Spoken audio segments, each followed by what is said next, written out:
Welcome to Work Comp Matters. This is attorney Robert Ozeron. On this week's show, we're discussing the LAUSD strike. We have Nancy Pelosi telling Donald Trump, "This is my house." We have the Work Comp Central story regarding Medicare set-asides. And all the way from Munich, Germany, we have John Scalia. Now here's the show. Stand by SOT1. Standing. 10 seconds. Ready, rollin'. Ready, SOT1. Ready.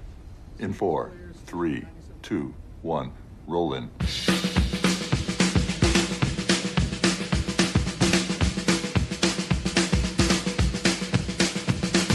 Ready, Steve? Andy? Yeah. Mick? Okay. All right, fellas. Let's go! From the round table at Uncle's Studios in beautiful Southern California, welcome to another edition of WorkCom Matters, the central location for you employees, you employers, and of course we haven't forgotten about you damn independent contractors. My name is Steve Appel, and I'll be your host for the next hour with some talk, news, hopefully some answers about WorkCom Matters. Thanks for being part of the show, and if you can break away from your WorkCom Matters, feel free to give us a call and clue us in with your questions, comments, and or concerns. The phone number worldwide, 818-357-4120. You can send me an email to wcexaminer@aol.com. Heck, you can be old school. Send me a fax, 818-475-1437. With me in studio, the Chief of Staff, Dr. Mike Zyma, the best-dressed man in workers' compensation, Mr. Ted Durden, my protege, attorney Robert Ozeron. Scott Walton of Uncle's Studio is on the board. Back in Munich, Germany, John Scalia, bag of Work Comp Central. Making sure the whole damn thing goes right is Kristen Chavez. Well, good evening, everybody. Welcome to another edition of Work Comp Matters. Damn, this is going to be special. The Los Angeles Unified School District strike, of course, is the top story of the day. But also, we're talking about Nancy Pelosi. We're talking about Donald Trump. We're talking about... What else are we talking about, Mike? I forgot. There's the Work Comp Central story regarding Medicare set-asides. The Work Comp Central story and PG&E, all of this. But on the phone with us right now from the picket lines, and if I'm not mistaken, third day out of 3, reporting for Work Comp Matters is Mr. Daniel Brin. Daniel, can you hear us okay? Hey, Steve, I can hear you loud and clear. That's great, Daniel. Well, as the old saying goes, take it away, my man. All right. Yeah, as you said, it's the third day of the teacher strike, of the great teacher strike of 2019, and I've been on the picket lines. I was there on Monday. I was there today, and I was even there yesterday when I was at the Northern LA Occupation Center, helping my son register for a welding class, and even those centers are having pickets because their teachers are affiliated with United Teachers of Los Angeles. So yes, it's an honor to be with them. I'm president of the West Hills Neighborhood Council, and I'm also one of the admins for a 16,000 member community Facebook page, West Hills, California, and the people in my community are happy to see me there, showing my support, and I'm very proud to be with them. So right off the bat, Daniel, let's get the bias out. You are in favor of the teachers, correct? Oh, I make no mistake about it. There's been an uprising across the country by and for the teachers. It started in the red states. We have places like Arizona, Oklahoma, West Virginia. It started there, and now it's moving over here. Teachers and their supporters are demanding more support for their schools. Now, Daniel, a question that I have. Are the teachers being paid their regular salary during the strike? No, they're not. They're not being paid at all when they're on the picket lines. How long do you think they can last without being paid? Oh, listen, I'm a veteran of the supermarket workers' strike, too, back in 2003, 2004. And those supermarket clerks were on the lines for 141 days. I don't expect it to be anywhere near that long. I expect it to wrap up pretty soon, certainly within the next week. I could be made into a fool, but I think it's going to be wrapping up pretty soon. Daniel, I just have a question or two of some criticism that I've heard from the other side of the issue. Is it true that LAUSD is spending $500 million more than it takes in, that it will go bankrupt in 2 years and the state will have to take over? How do you respond to that? I've heard that. I don't believe it. There's a $1.8 billion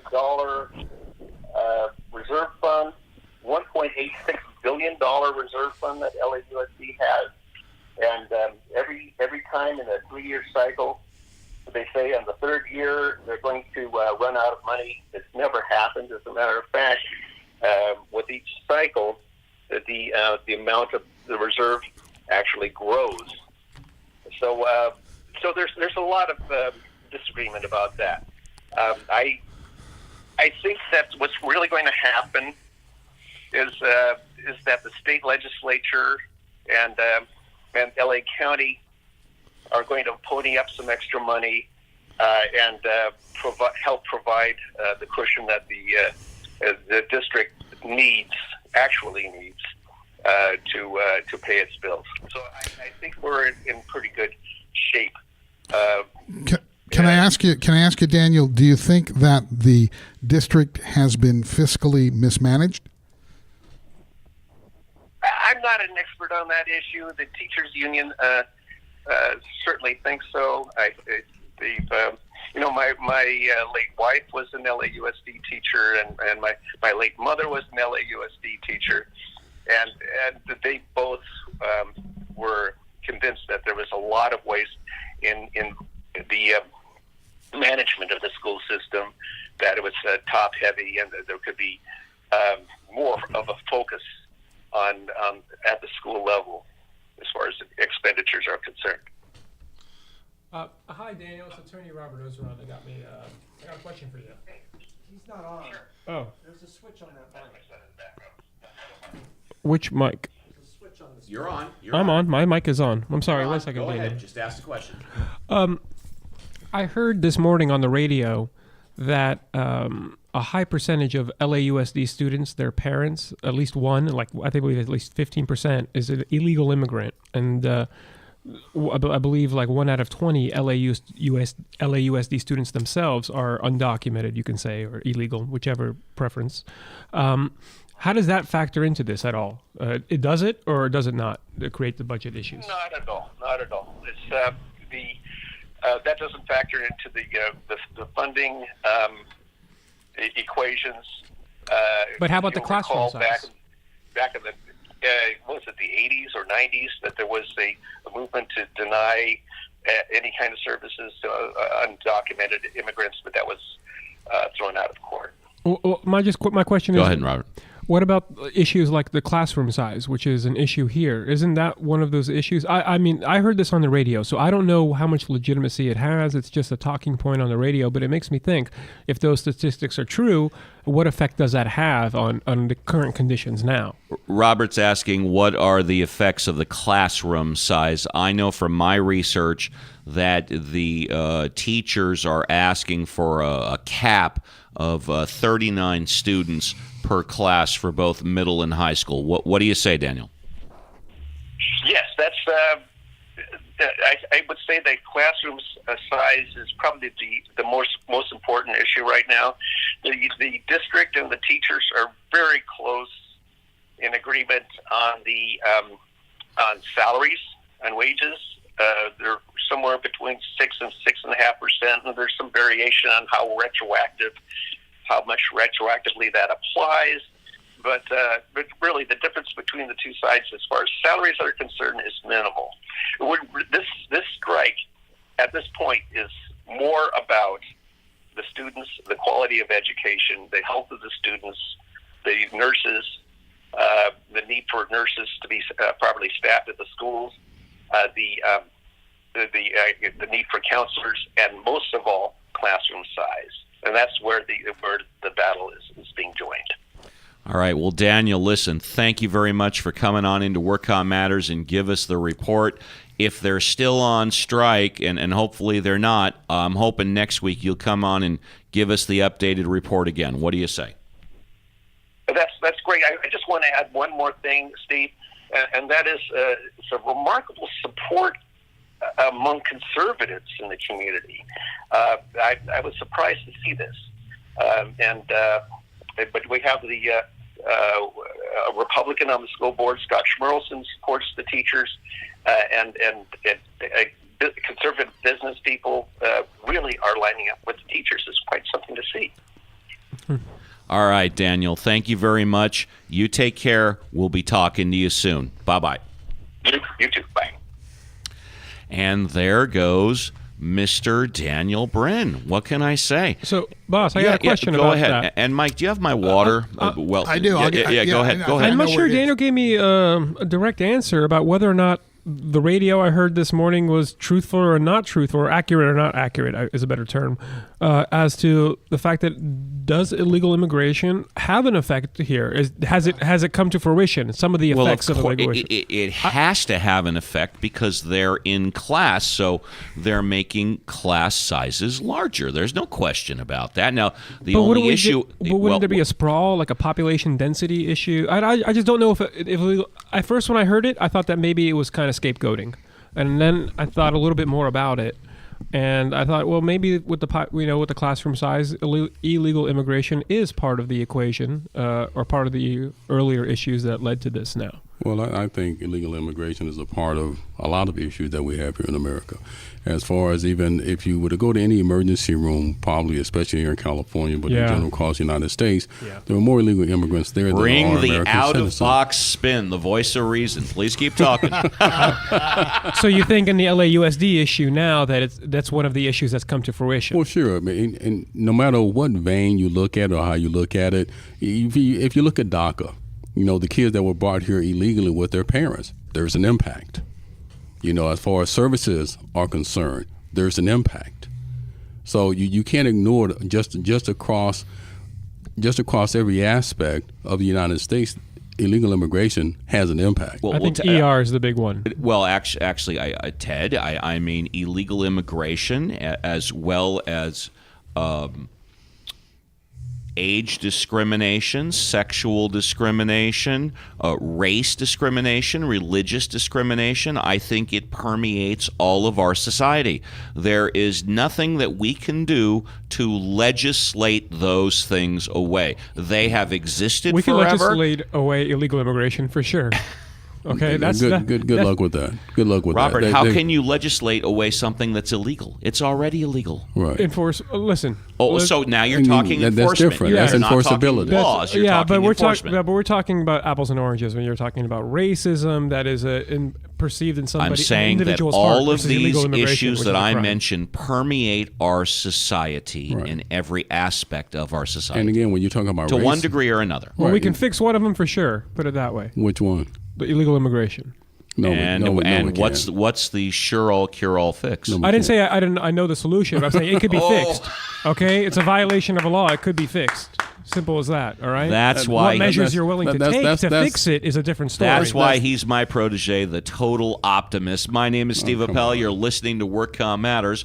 We're brought to you by A1 Law. If you want the number one computer management system used by more workers' compensation attorneys than any other management system in the Kuiper Belt, give me a call at 818-357-4120 for your no-strings-attached money-back guarantee. $1 a day, A1 Law. And if you want those hard-to-get, sold-out, even front row, concert, sports, and theater tickets, give our buddy Brian a call at Santa Monica Tickets, 310-395-8587. And, of course, we thank very much the continued support, the renewed contract through the end of March, the first quarter of the year, WorkCompCentral.com. If you want your number one information, be it in California or the rest of the United States, contact workcompcentral.com. They have a free 7-day all-access membership, completely free for the first week, and then they have monthly and yearly memberships. I've been trying to convince them, if you want to sign up for a year, go $1 a day. $365 up front gives you a 1-year membership to WorkComp Central. Now, of course, don't call them and say, I told you they're offering it. Call WorkComp Central at workcompcentral.com and tell them that Steve Appel at WorkComp Matters recommends a one-time upfront yearly payment, $365. That's $1 a day, and I like that. We have a story that workcompcentral.com had today. And you know what? Mike is pointing at me, and I think you're saying I should read that now. And I believe that is the number one story. So I was looking at my WorkComp Central newsfeed, which, of course, I get, and I saw this story on WorkComp Central today. And it's listed actually, when I saw it this morning, it said 8-minute read. And then when I went to do it again this afternoon, it said a 23-minute read. And, of course, I am not going to read it word for word because although print journalism can be perfected, it just does not translate without editing to broadcast journalism. And certainly Mike will attend to that. January 16th edition of WorkComp Central, new reference guide addresses non-submission of MSA to CMS by Elaine Goodman. And here's the story as I rewrote it for broadcast journalism. In a new manual, CMS this month issued an update to its workers' compensation Medicare set-aside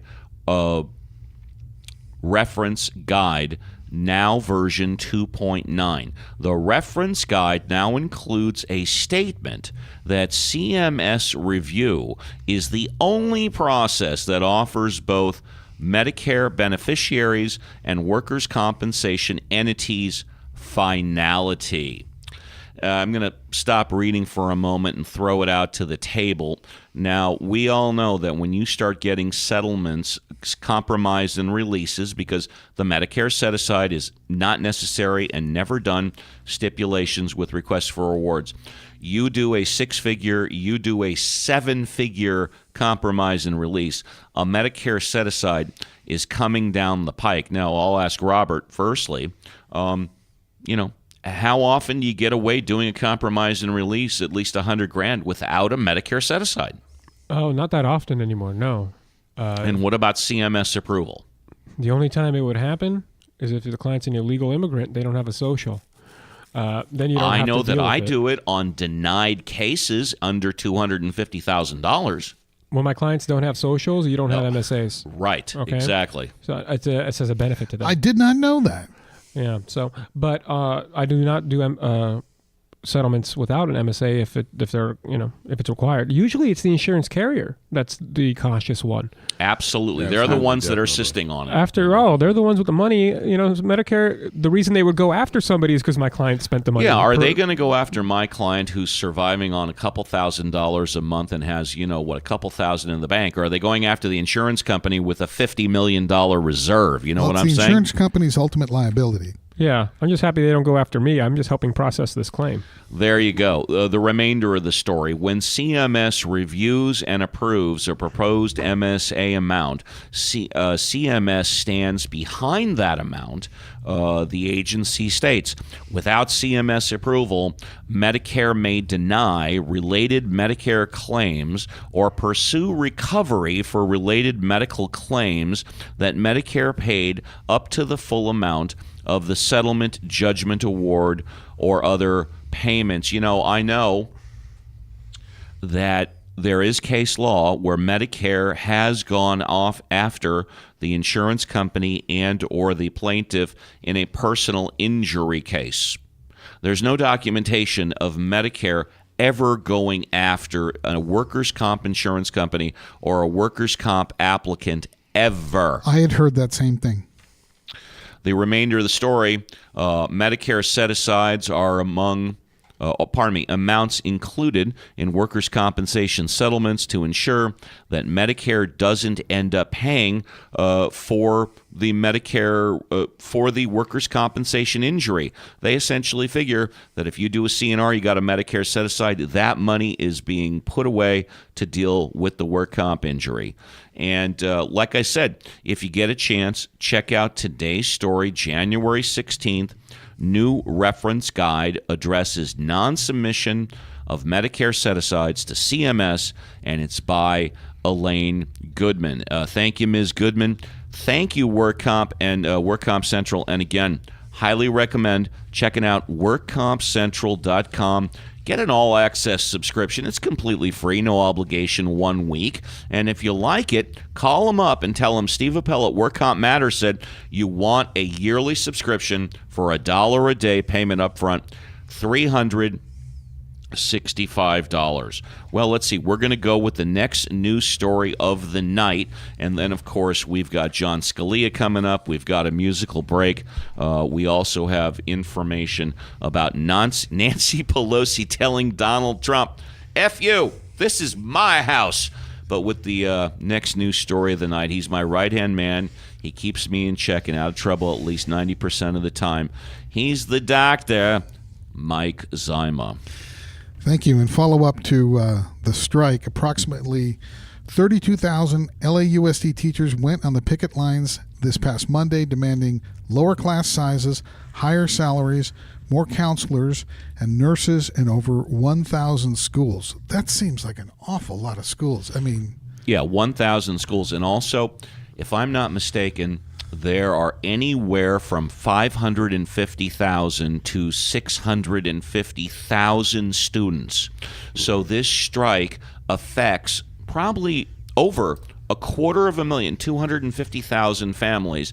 And I heard a news story on the way over to the studio that the district has already lost $69 million. But they saved some dough from the salaries they didn't have to pay. Well, according to the union, the district has about $1.8 billion in reserve. Well, the numbers seem to be pretty strange because from the opposite side, and I haven't really taken sides on this, you know, the numbers, at least as they were published in a Wall Street Journal article, not a byline, this says editorial board or something like that. Okay.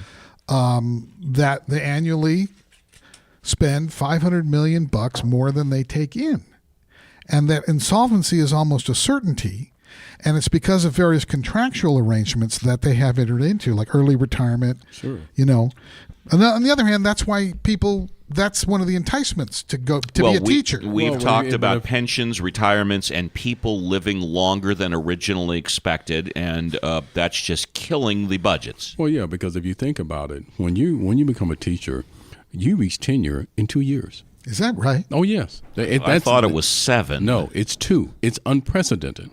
It's on 2 years. What is it in tenure. the other states?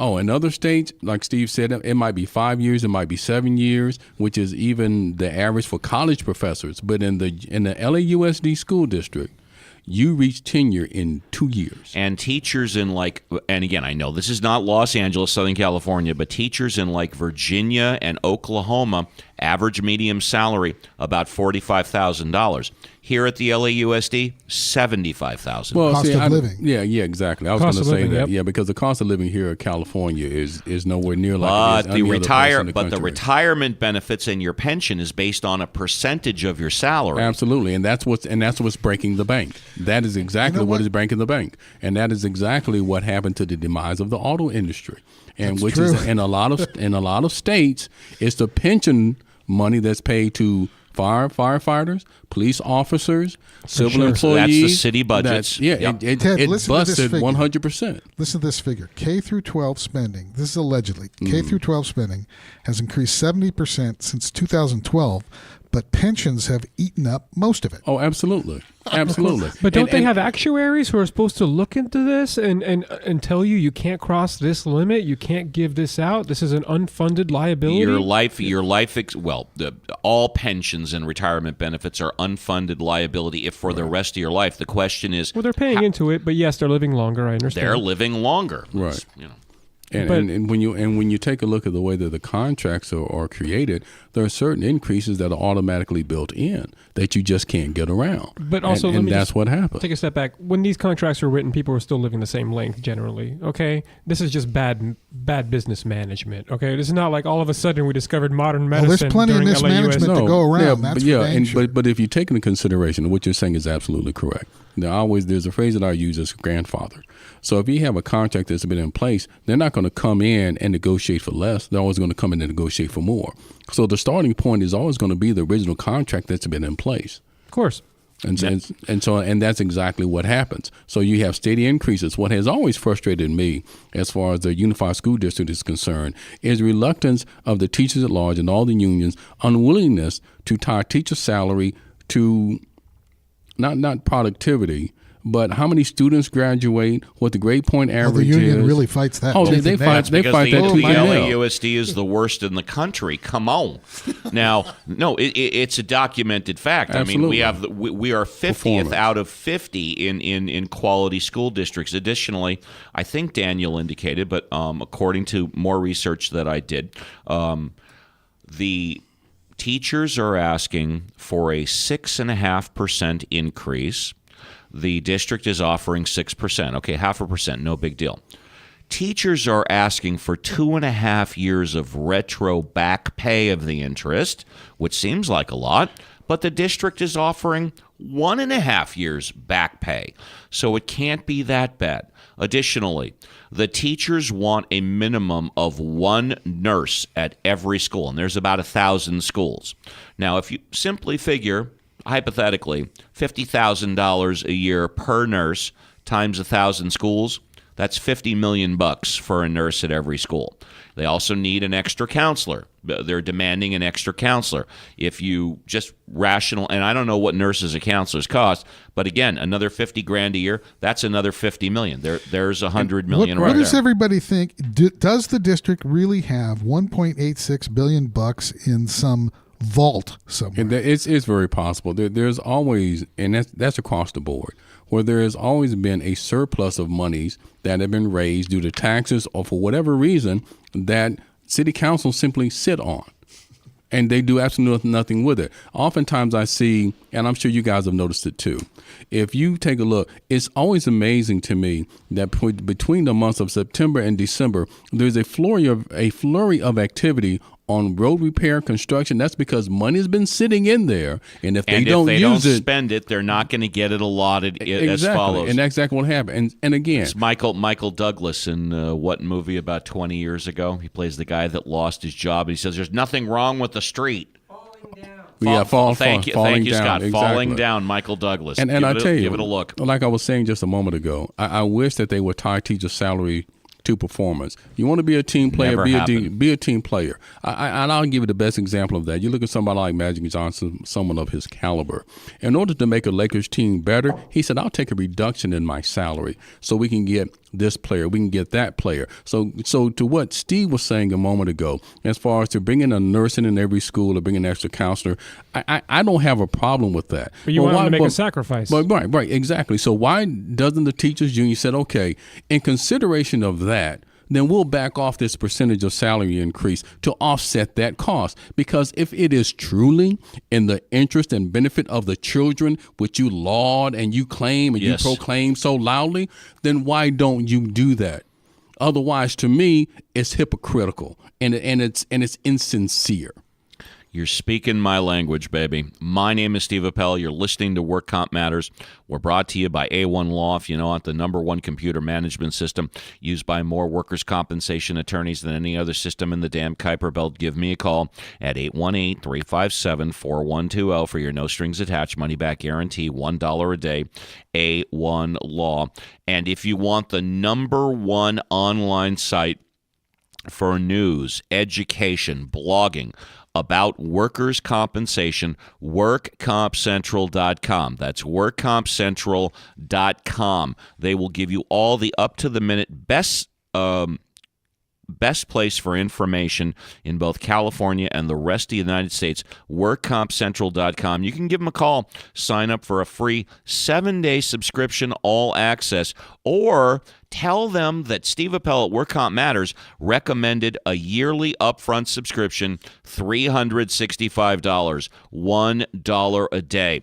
We're going to be back with more news. Nancy Pelosi tells President Donald Trump, F you, this is my house, after we hear from John Scalia. Hi, this is John with the Work Comp International Report from Munich. Well, this week, the European airwaves are occupied with Brexit, and as a sideshow, there is Brother Hate's traveling racism show to the Mexican border. You know, when I was a child, we used to talk about a kid who would bring a ball to a game, and everybody was playing with the ball, and when the game went the way the kid who brought the ball did not like, he took the ball and went home. Well, that kid grew up to be Donald Trump. Don't give me my budget item about the wall. I'm going to take the budget and go home. And, oh yeah, incidentally, even though I'm the jobs president, 800,000 Americans are temporarily going to be without paychecks, and we don't know for how long. Well, there was a time back in antiquity when American presidents could actually read and write. Well, actually, it wasn't that far long ago. Obama can read and write. But there was a time when American presidents also understood the power of symbolism. They understood the power of ideas. For example, at John F. Kennedy's inauguration, one of the featured speakers was Robert Frost, the poet laureate of America. Frost read one of his poems, his most famous poem, about two roads diverging in a yellow wood, and it was well received. But Frost wrote many other poems, and one of them happens to be relevant to today's controversy.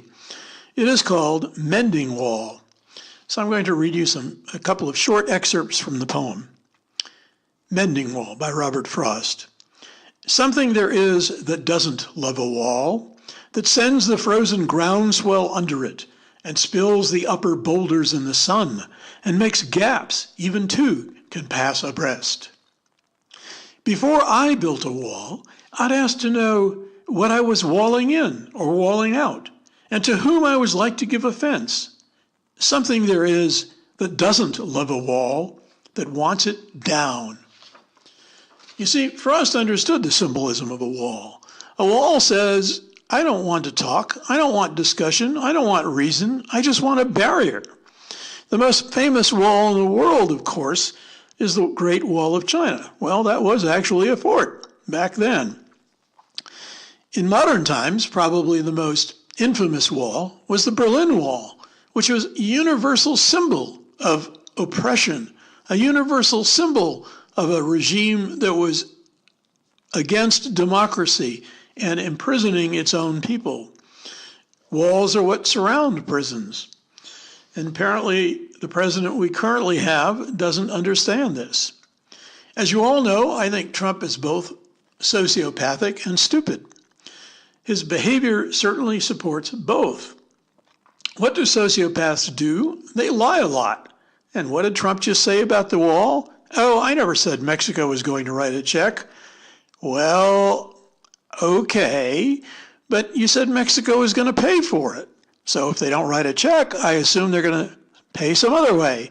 And he says, well, look at the new trade agreement. You know what? I'm sure if you look at the new trade agreement, you're not going to find a provision in it that says, in consideration of the fact that the poor United States of America has to spend all this money to build a wall, we're going to give you this additional trade concession. No, I don't think that's in the trade agreement. Sociopaths have no moral compass. So if you're the potentate of a foreign country and you decide to murder someone, we don't care as long as you do enough business with us, because that's what matters. Commerce, not morality. It doesn't matter whether you kill people. I mean, if we use that same judgment during World War II, we never would have gone to war with Germany. Why? Well, Ford Motor Company and IBM did lots of business with Germany. So why would we go to war? Who cares what they're doing? That's the moral compass of a sociopath. That's why I think Trump fits the classic definition of a sociopath. Anyhow, as Laurel and Hardy used to say at the end of one of their routines, yes, I know that's a comedy duo from antiquity, but one would look at the other and say, it's another fine mess you've gotten me into. And so it seems. That's the view from Munich this week. John, thank you very much. Your contributions are valid. We'll be back with valid and valued. We'll be back after a musical break. How does it feel to be one of the beautiful people? Now that you know who you are, what do you want to be? And have you traveled very far, far as the eye can see? Baby, you're a rich man. Baby, you're a rich man too. You keep all your money in a big brown bag inside a zoo. What a thing to do. How does it feel to be one of the beautiful people? How often have you been there? Often enough to know. What did you see when you were there? Nothing that doesn't show. Baby, you're a rich man. Man too. You keep all your money in a big brown bag inside a zoo. What a thing to do.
Lachlan and the Cherry Blue Storms on WorkCom Matters. My name is Steve Appel. We're brought to you by A1 Law, Santa Monica Tickets, and of course, WorkCompCentral.com. Ted, you want to read the next news story? That would be on Pelosi telling Trump "F you." Okay, very good. Absolutely. What can I say? Every time I see him, he looks better. Dude is solid. Dude is a rock. I definitely would not want to meet him in a dark alley, and I'm so happy that he sits at the round table with me at legendary Uncle Studio. The best dressed man in workers' compensation, Mr. Ted Durden. Thank you, Steve. I appreciate that, man. House Speaker Nancy Pelosi, D. California, this morning gave a friendly reminder to President Donald Trump. This is my house, in a letter to Trump. Pelosi asked him to postpone the State of the Union address or deliver it in writing, citing security concerns related to the partial federal government shutdown now in its 26th day. In the letter to Trump, Pelosi said the U.S. Secret Service and the Department of Homeland Security, both of which have key responsibilities for planning and implementing security. Stop after the next paragraph. Keep at going. the scheduled January 29th address in the House chamber have been hamstrung by furloughs. Yeah, who really believes that Nancy Pelosi is concerned with Donald Trump's safety? If she thinks ever that he's not going to take advantage of his bully pulpit, she's hallucinating. He would never deliver it in writing, as she suggested. She's on the drugs. Come on, man. I heard he might rent out a stadium and deliver it to the public. Get out of town. I know, come on. And I I heard have that. not heard that. I have heard not it heard on that. social media. No. I don't know how much Wow. social. Was that Steve King that said that? I don't know. It was floating around a lot of places on social media, actually, that he might rent out a stadium, deliver it to the public, which I think would be so cool. I'd probably I buy think that would be cool also. That would be so cool. And that would be like the whole What country would watch that. You'd want to get tickets to that thing, huh? Rockstar. What I want to know is, can Pelosi actually prevent him from entering the joint session of I Congress? assume the White House has the No. keys to the No, room. No, I don't think that she can. I don't think she It's in the has Constitution, isn't it? No. About the State of the Union. Yeah, that. Well, yeah, but not its location. Not its Previously was not- given not in its writing, location. and then also from the Oval Office. That has been happened. That has happened before. That has happened. Maybe before, not but- from the Oval Office. go ahead but and in finish writing. the story, my man. However, Homeland Security Secretary Kirsten Nielsen dismissed any security concerns this afternoon. The Department of Homeland Security and the U.S. Secret Service are fully prepared to support and secure the State of the Union, she wrote on her Twitter account.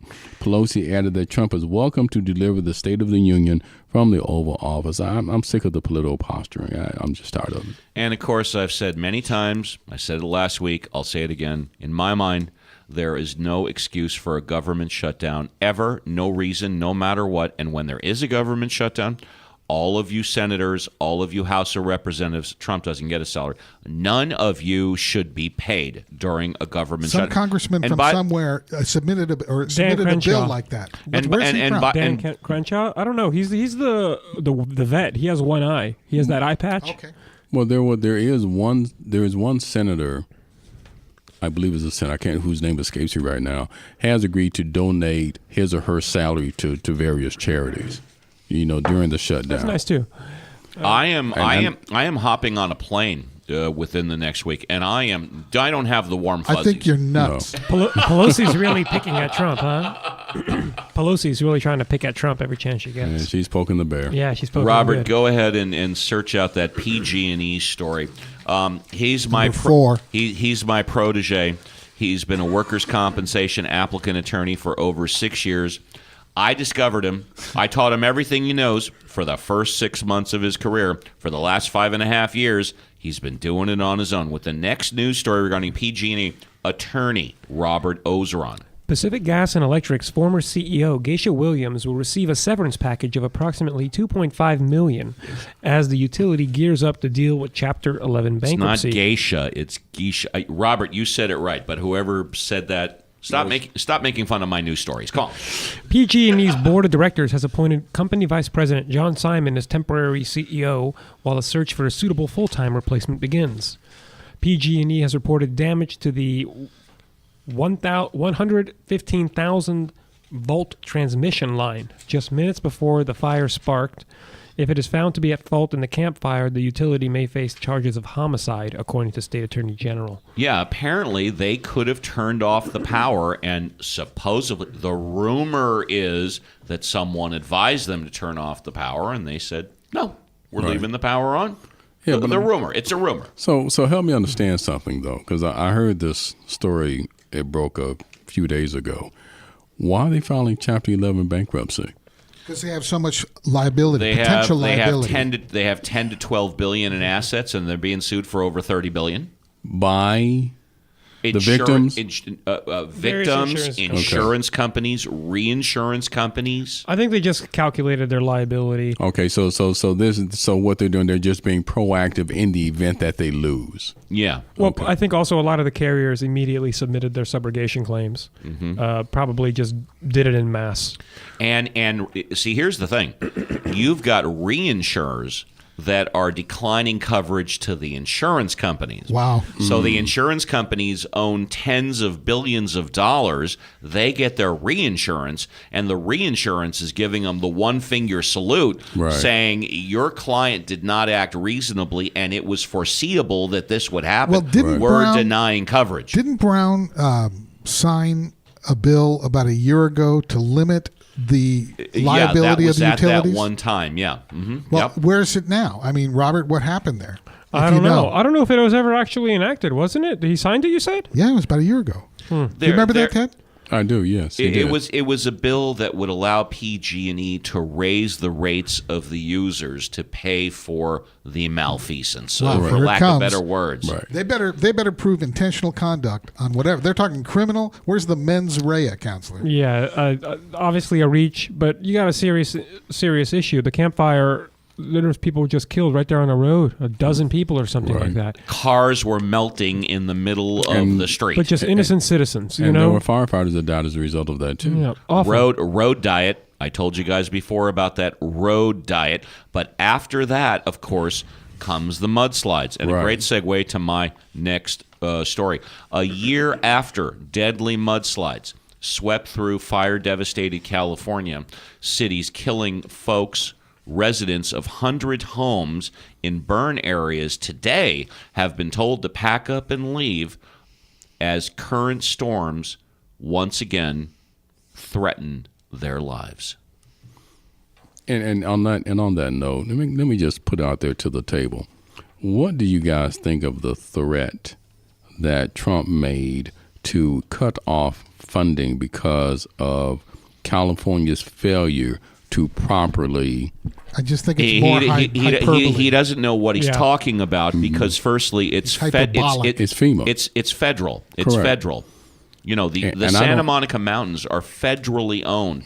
A majority of the land that burned between Thousand Oaks, and again, I have my three brothers were in Thousand Oaks. They were evacuated by mandatory evacuations. They came back in 48 hours, and their neighborhoods were untouched.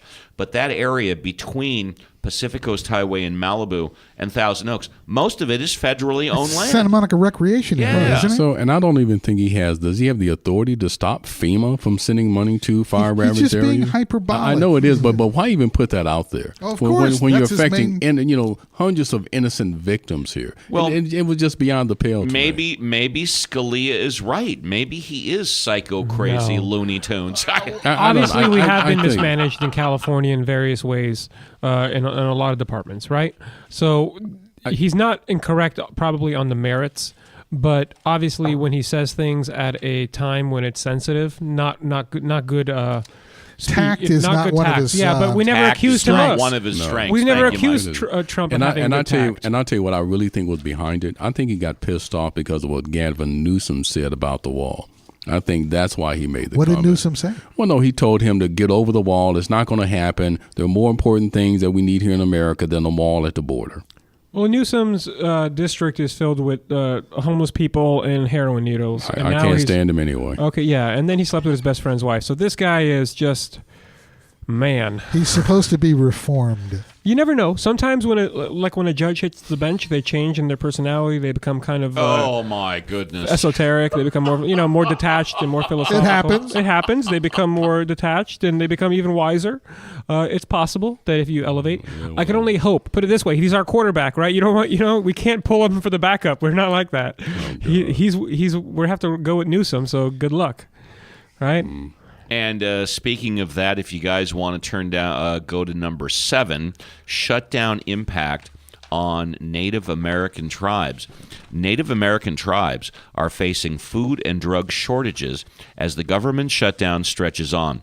The tribes are hit harder than others because they rely on federal funding for many of their basic services. And, we don't often think about the American Indians and such, but that's like total federal land. I mean, Absolutely. Yeah. Absolutely. They're 100%, with the exception of money that comes in from casinos, they're 100%. Right. They're 100% A lot of that, dependent. though. Oh, a lot of that. But but again, that could be a side discussion because the amount of money that comes in through those casinos, it is supposed to be equally and evenly distributed, and trust me, it is not.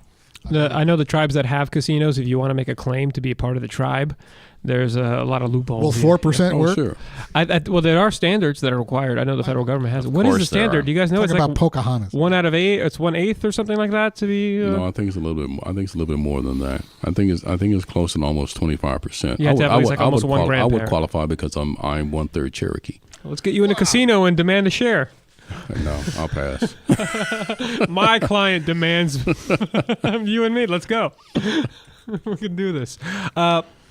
But yeah, you don't think about the Native Americans during the impact. Most of the times in the image when I think of Native American, I don't think of the current Native American. I think of the image of the Native American. And let me tell you something. You got to be careful. You know, American Indian, of the term Indian, has become offensive. I was just going to say, don't tell me it's an offensive term. No, like the N-word. So now it has to. It's not that bad. Oh no, trust me, it is. There are tribes out there, Native American. Oh, Native American. Okay, yeah, okay. Native American. So Indian is now unacceptable. Yeah. Persona non grata. Well, that's just like the Washington Redskins, all the furor. Oh, over that. right, exactly. I remember that was so stupid. Hey, What if you can't tell if he's Native American my or high Indian? school, my alma mater, the Birmingham Braves. Okay. Yeah, and then they No whitewashed it longer. for the Patriots, right? Yeah. Right. In honor of the Native Americans, they were whitewashed for the Patriots. I mean, the word Congrats. brave, I mean, that is not offensive at all. No, and then they removed him in place of a white man. Right. I Exactly. can see how it would be offensive, though. The word brave? How? Negative, Indian. Oh, okay. How? All right, okay. I don't know. I think he's impersonating a Native American. He said, how? That was funny, Robert. get in That was trouble. funny, Robert. You can get- 10 points for you. 10 You can points. get in trouble doing Okay, stuff like now that. it's Oh, time. now I'm in Now it's trouble. time to go to the Can't get next a good news joke. story. Doctor, I need the next news. Oh, is it Robert's turn or Doctor's I turn? got it. Okay, 39 million food stamp recipients will receive their federal benefits weeks earlier than normal due to the partial government shutdown. However, state agencies are warning the lapse in funding means it could be 40 days or longer in some cases before additional money is added to recipients' benefit cards to help them buy groceries. So for all you workers' compensation aficionados out there, that's like you're a claims adjuster. You know that SIGA's coming in to take over the case. SIGA has 45 days to not pay benefits, so you're going to go ahead and pay benefits 45 days in advance to hopefully cover for that shortage. If they stopped Medicare payments with the federal shutdown, let me tell you, this issue would be resolved Oh. within 30 Immediate. seconds. I totally trust agree. Oh, every side would find a compromise like that. Oh, you're right. You're right Oh, about my that. gosh. But interestingly enough, I believe I read a story today that Trump has been signing legislation to continue to fund certain aspects of the I government. heard something about Yep, that. too. that's right. That's right. And food stamps was one of them to make sure that they got the funding that they needed. So I don't think there's going to be any lapse at all. So that was done. There was legislation that was signed to make sure that taxpayers receive their refunds. So there have been steps that have been it's been a slow process, but some headway is being made. Ted, I think you've got the next news story. Go ahead and pick one, my man. How about number 5, Kaiser efforts for the homeless? Oh, yeah, this is a good one. This is a good one because we like to talk about the homeless on WorkCom Matters. Go for We it. love the homeless here. We got to give the homeless thing. You know, we love the homeless. Yeah, we're trying The to help them. homeless segment. We're trying to help them as much as we can. It's a homeless segment. Okay, Kaiser Permanente yesterday said it spent $5.2 million to help acquire a 41-unit apartment complex in East Oakland. Don't tell me it was out of the goodness of their heart, and they're not going to make a single dollar off of this investment. This appears to be very philanthropic. Really? Let him finish the news story. Go But for you it. know, Okay, but you know what they finish the say, story. Go appearances ahead. can be deceiving. As part of the healthcare giant's new effort to keep and expand affordable housing, the company, Howe, based in Oakland, said it also plans to house more than 500 homeless people in the city and create a $100 million loan fund to preserve affordable housing projects in places across the country where Kaiser operates. Very Do you nice. think it's of them. profit motive, Steve, that they're doing this? That's the reason? It's a write-off. I have no idea. I it's a would write-off. agree with Very Ted. nice. It's probably a write-off. But write-offs mean that you're just going to do something good and, okay, I can get this extra benefit, I'll take it. You know, it's not a money-making venture. It's done for the betterment of society. But if you get a portion of the money back, Well, it's yeah. still going to be awesome. Well, of course you're going to take that. Then your accountant's going to say, it's well, you tax might as write-off. well take it. Yeah. I would check for how much the land costs, how much the building costs, and what the expenses are to run the shelter, and see if they're getting any special tax breaks. Absolutely. If it probably helps clean getting- up the area, you know, people will pay. If you can get the homeless people in there, right? It's not just that you have a building for them to go into. That's only half the battle. Absolutely. They're the most experienced with it, other than New York, probably. Yeah, they are. So we wish them luck over there, and maybe they can set the model for across the country. We can deal with the homelessness. Wouldn't that be something? Maybe then they would come to Van Nuys with their solution. Oh, please. We have Panorama City Kaiser. It's very large. Yes. We yes. have a lot of buildings. It's an excellent in that. facility. It is an excellent. It's new, and we have a lot of It's buildings been in around Van for a Nuys. while. Come on. There's new buildings. There's new buildings. Oh, okay. It's Okay. beautiful. Didn't know that. So Didn't know that. it's growing. Uh-huh, Kaiser's uh-huh. a private company. Yes. And, Yes. And you can see how private institutions. Each physician is a partner. Sorry. Well, yeah, well, I got you. But private schools aren't having strikes, right? They're teaching. Private hospitals aren't having issues in the ER all the time with illegal immigrants, but some do. I know they take them in, but generally, right? They're profitable. Well, the county's just got to take everybody. Of course, but. See, this is where the private and the county differ, because if you could run your country like you could run a business, at least with some... That will never happen. Some you boundaries. never run a government like you run a business. No, Trump's I trying to. said at least. exactly. I said at Right. least, with some boundaries, some fiscal responsibility. I was going to as if say it's with a some fiscal Correct. responsibility, right? Not yeah. just... What was that I saw on the news? What's that lady? Ocasio, the young girl. Cortez, the one... I heard. Oh, the Yeah. thorn in the Democrat Yeah, side. yeah. Oh, man. See what she said today? So, yeah, they always have something new and stupid that she said, right? Yeah. And I saw something where it was like, it doesn't matter if it's factually right as long as it's morally right, something along those lines. And this is the exact opposite of what we try to teach people, that you have to think with your head, because sometimes if you think with your heart, you're going to end up hurting yourself and the other She person. also used a sexually charged innuendo today, alleged by some Can people. you Ooh, wow. say it on the show? What did you What'd she say? I would rather not. He can't say it on the show. Write it Okay, down. I'll that's- see it. I saw the one where she called Trump racist, and then Trump said, "Who said that?" Mike- and then they said Mike the name, and would he's like, say- "Forget it. I Mike- don't even care. Let's keep going." Mike would say that. It's worse than that. Wow. So Oh, yeah. she also got fined for not having workers' comp insurance. That's how I found out about her. Really? Yeah, it was in the news and workers' comp. I mean, it's not, the F word or anything like that, but it's a very crude sexual innuendo. She's vulgar. I think she is. There was also that other Democratic. She might have done it without even Congresswoman? knowing it, though. She might just be clumsy. Speaking Speaking, drop the speaking, MF bomb. Yeah, against Right. Trump like multiple times. Right. Guys, I saw that guys. in the news too. She said we're going to impeach the MFer. and then again, I heard that. I'm on story 10 now. Speaking of women in government, more than a century, 100 years after Jeanette Rankin of Montana became the first woman in the House of Representatives, the number is up to 131. 131 House of Representatives are women.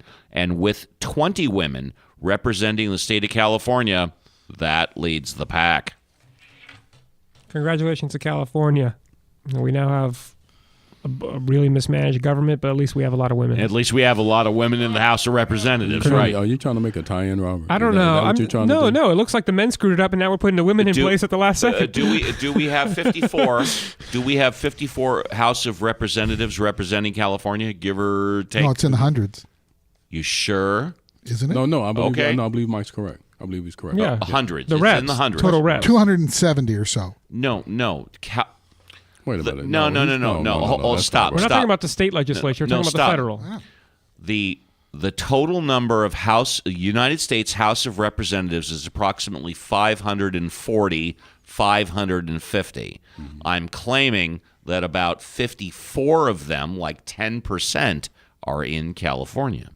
Yeah, 54, Yeah, my number was 55. too high, yeah. Right, yeah, you're way off based on that.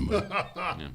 Go back to school. Hey, what does everybody think about all the Dems coming out of the woodwork to announce they're running for president? Oh my God. I love it. The best reality TV. I love because it's like the early American Idol. I don't like the later episodes where people are actually good.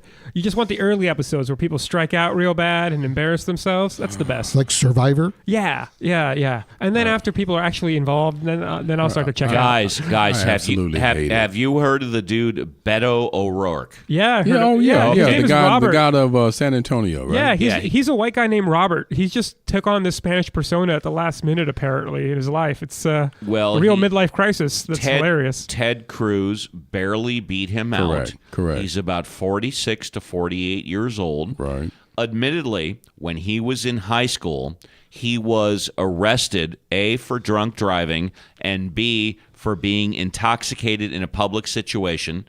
Both cases were never prosecuted, and he fully admits, you know what? I was stupid. I did it. It wasn't just intoxicated, boss. It was hit and run. Really? Yeah. See, Robert knows. I know. It was hit and And run. the Democrats are now saying, you know what? We want a fresh face, and they are looking at Beto O'Rourke. And he wakes up from the hangover and he says, "That's me." Let me take a quick shot here because last night was rough. Steve, you said he was 46. 46 or 48, I did. Right. My That's a take on fresh it- face. I mean, what? Dianne Feinstein is 92. Pelosi is 72. And No, I'm isn't- just talking about his isn't Elizabeth transgression. Warren Well, she's got 80? fresh faces. It just matters whose face she's wearing that day. God forgive that victim. I think she paid for it. Yes, it's half plastic. Okay, Scott, now I'm going to say, what's our time? 1 hour. We're at 1 hour right now? Oh, wow. Okay. Any burning desires?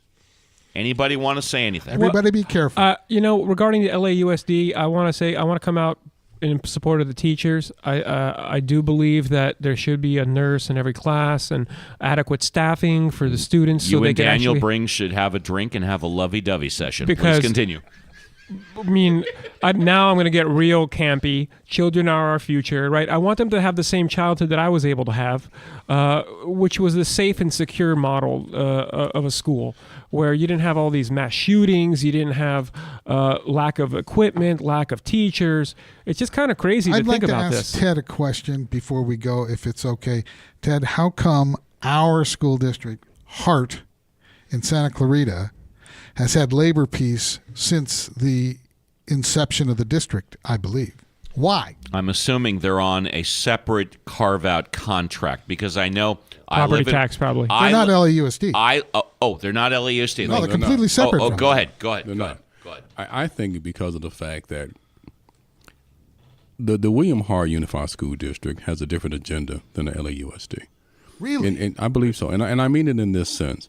I believe that the teachers, just based on my experience, because both of my boys went to Saugus High School, is the teachers there really take an interest and an investment in the children's education in that area. They do. Hart does too. Yeah, and that's what I said, Hart Unified School District. That's what I'm talking about. Yeah, but I'm going to talk about Hart High too. Oh, well, in Hart. addition to Saugus. Well, sure, absolutely. And so they put that at the forefront. That's first and foremost. That's why you have so many blue ribbon schools in the Santa Clarita Valley. That's the reason why.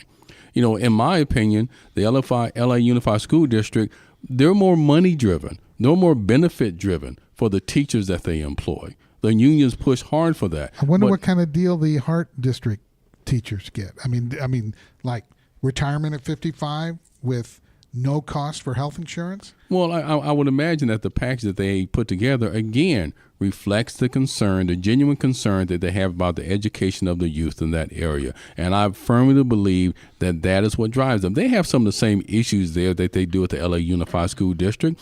I remember teachers sending letters home with my sons asking for donations for school supplies. They have the same issues. They have the same 60 seconds, problems. guys, 60 seconds. But they see fit to resolve everything amicably so teachers don't go on strike. And they come up with a collective bargaining agreement that apparently both sides can work with, and they've been doing this for decades. Yeah, absolutely. And generally, LAUSD, we've talked about it. It's hamstrung with the amount of people in the classes for whatever reason. That's the phrase that Pelosi used regarding Trump's security.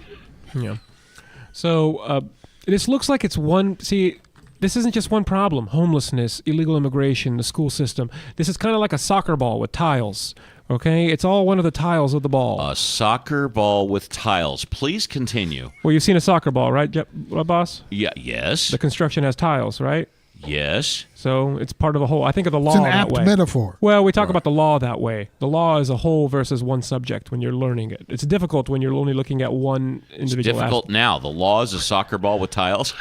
Yeah, ideas. Okay. They But connect I can inside. dig that. But I get your philosophy, and that's why going back to William Hart Unified School District. They believe the needs of the many outweigh the needs of the few. They put it Thank very you, simply and Mr. succinctly. Spock. Right, Mike? Hart High. The needs of the many outweigh the needs of the few. And the one. And the one. Gotta love that, and I want to hear more about that. Needs of the many outweigh the needs of the few, and soccer balls have tiles. I gotta love it. I think if that's what you took away from mine, it's going to be we'll talk again next time. That is awesome. For my Chief of Staff, the Dr. Michael Zima, for the best dressed man in workers' compensation, for my protege, attorney Robert Ozeron, for Scott Walton and Uncle's Studios taking care of the technical difficulties, for John Scalia and Munich, Germany, and of course, all of the people back at WorkComp Central who continue to approve and support of this project, including, but not limited to, Kristen Chavez. My name is Steve Appel. We'll see you again next week on another edition of Work Comp Matters.